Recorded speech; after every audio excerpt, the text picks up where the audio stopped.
My name is Doug Aitken. I'm 93, and my wife of 67 years is unable to be here tonight, but my son's here, and he brought me in here. Pardon? Yeah, I guess that's a good idea. Okay. How many of you guys went through the draft? Draft physical or anything like that? Didn't have that happen to you? Oh, there's one. Okay, well, he'll remember it. Come Pearl Harbor Day, I was at home for the weekend from San Jose State College, middle of my sophomore year, and I couldn't believe what I heard on the radio. So my dad said, "Son, this is your war," because he had been in World War I, of course. And it wasn't long before I received my draft card and said, "Report for a physical exam."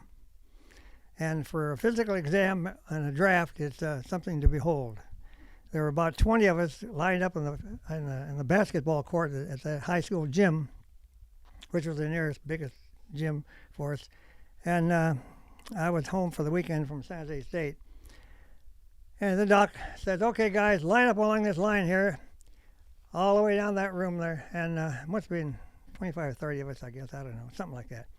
He said, "All right, take off all your clothes, pile them except your undershorts, and pile them behind you and stand facing this wall over here. All right, now raise your hands out in front of you, and we want to take a look at your hands and your feet. Make sure you got all your appendages." Okay, and you walk down that line quickly. All right, now look at that sign over there on the wall. It's one of the big E on it, for eye exam. He said, "Now one at a time. I got two or three of those charts. I'm going to point out a chart, and I want you to tell me how far down you can read it." And so we did that. Then he said, "All right, now turn around, face this wall, bend over, spread your cheeks." And yep, okay, you all look okay to me. Now I want you to walk across the room here to this line as straight away without wavering, and see if you could walk it straight. We did that. He said, "Okay, fellas, congratulations, you just passed your physical exam." That's about the way it was. So very shortly after that, I got my 1A card in the mail, and I was down at San Jose. My mom told me that my 1A card had arrived, so I knew I was ripe. I mean, it was a very short time before I was going to be drafted. So several of us at the fraternity house got together. We said, "We got to do something about this right now." So we got in the car and went to San Francisco, and I signed up in the Navy. They had a good program. They had a good program that would let me go back to school. So they did. And I finished my sophomore year, and they gave me my whole junior year at school. If I kept my grades up, I was a good boy, didn't get in trouble. So we, several of us in the same category. So at school, we performed just right, of course. And at the end of the sophomore year, at the end of my junior year, they let me stay the whole next year. Then they sent me to UCLA for one semester, summer semester of 43. And then I went from there. They sent me to Columbia University in New York City, gave me another semester there. That was complete my senior year, and I got my commission, my degree at the same time. And so I was sent to destroyer school. I didn't know where I was going to go. I didn't know what a destroyer was. I'd never been on a Navy ship in my life. I'd never been out on the ocean in time in my life. The biggest ship I'd been on was a rowboat at the Boy Scout camp on the lakes in the High Sierras. So I didn't know what I was in for. Pardon? Yeah, whatever it was, I don't know. But it was fun. But I didn't know what I was in for. So I went to destroyer school in Norfolk and learned a lot about guns. I learned how to fire all the guns on a destroyer. I learned how to plot and control aircraft and run radars. And it was a very, very enlightening experience. Then I went to my first destroyer, which was at Treasure Island, based at Treasure Island. And we went out on train cruises up and down the coast. You may not know it, but the waters off the San Francisco Bay are very notoriously rough. Oh boy. And I had the night watch in Combat Information Center, which is a room about the size of this right here and the end of this room. Radars were in there, plotting tables, radios, and no portholes, and no windows, no nothing, no to see out. And the rooms were painted black. The only light we had was the lights on the radars and some red lights to be able to see a little bit. Well, I was this way. All the whole 4-hour watch. I had to sit on a stool, wrap my legs around a stanchion, which is a pole, and then I had a bucket between my legs, and it was ghastly. And I thought to myself, what have I done to myself by getting into the Navy? Well, that lasted briefly, and I'll come back to my ships. Briefly, that Navy experience lasted me 42 years. I stayed in the Navy in uniform in 31 years, and another 10 working for the Undersecretary of the Navy. And my wife and I have agreed we would do it all over again in a minute if we had the chance. We just loved it. And from that point, I went into another destroyer, which was under construction down at San Pedro. And that destroyer turned out to be the one that was my subject of my talk here.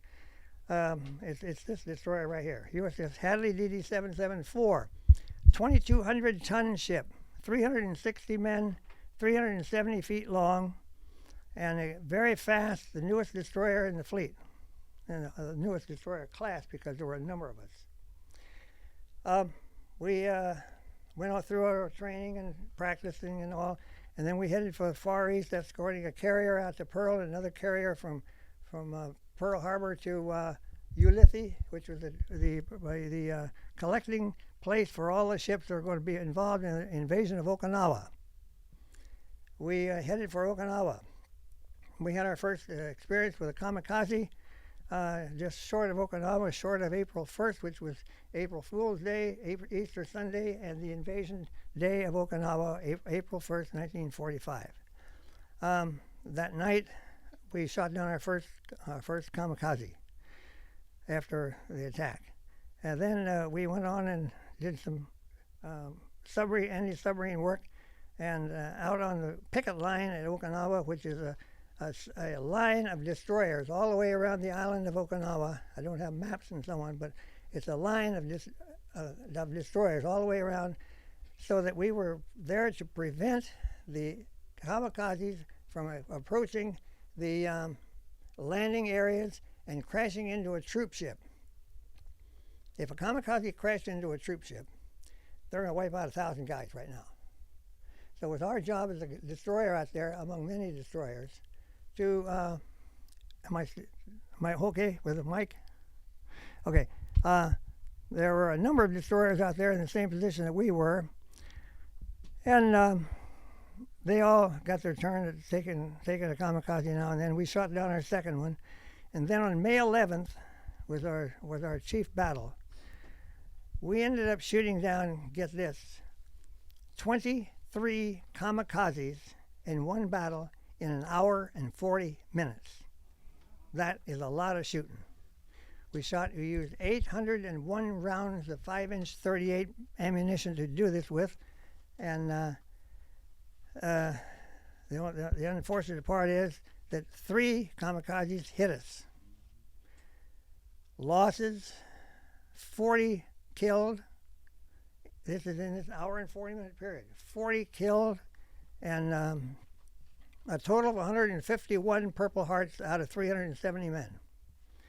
We were busy, and we had a tough time at it. One of those planes, in crashing it, didn't do much damage. Bounced off the ship, taking radio antennas and that sort of thing into the water. But we could still propel ourselves. The next plane really did it. We don't know what kind of a plane it was for sure, but it was loaded with gasoline, loaded with bombs, and one big bomb. The plane crashed into us at the waterline. What does that do? That opens up the bowels of the ship to the sea, and the sea roared inside the ship. The bomb that plane carried went down underneath the ship, was dislodged when he hit, and went down underneath the ship and blew up. And I remember feeling that jolt, a tremendous jolt. And the bomb raised the keel of the ship, humped it up in the ship 56 inches. That's about like this, almost 5 feet. It raised the keel of the ship up 5 feet into the inside of the ship. What does that do to the engineering spaces? All of our boilers, reduction gears, shafts, and all are out of commission.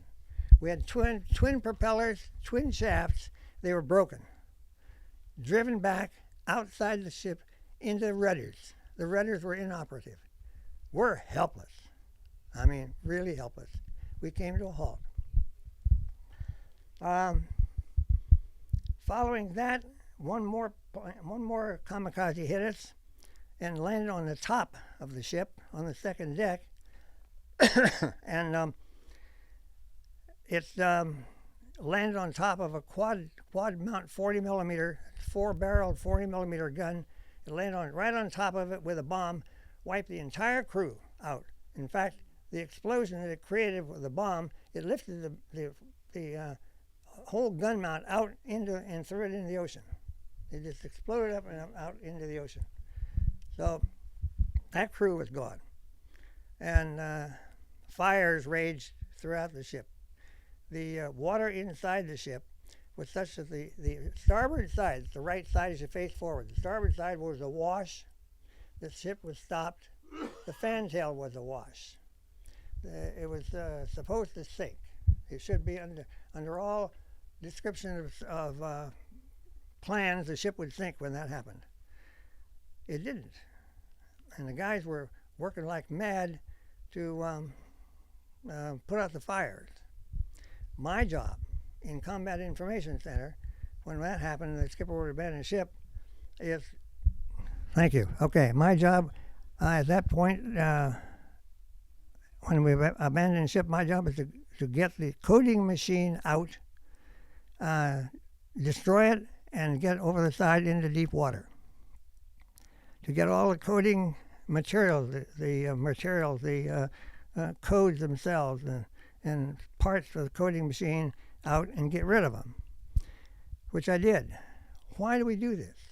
If we abandon the ship and get away from the ship because it's going to explode, and it doesn't sink, and it doesn't explode, out here somewhere there could be a Japanese submarine lurking, and they pull up right alongside that ship, send a boarding crew aboard for 15 minutes, get the coding machine and all that stuff, and we can't do that.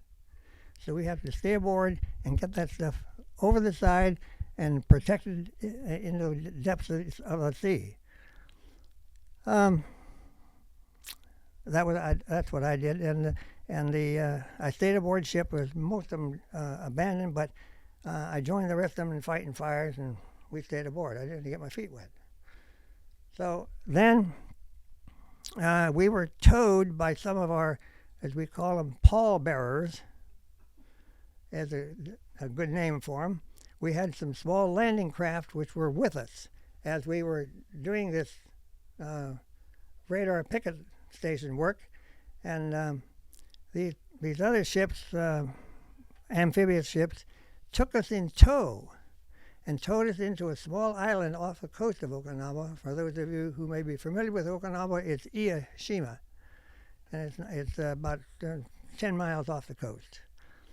And nobody could understand why the ship couldn't survive, why the ship was still sinking, because we were trying to pump water out. But we didn't realize it. It was coming in the bottom faster than it was coming out the top. So the ship was just sitting there, not sinking. We were taken in tow again by another tug, and towed us into Karama Reto Islands, which is off the southwest corner of Okinawa.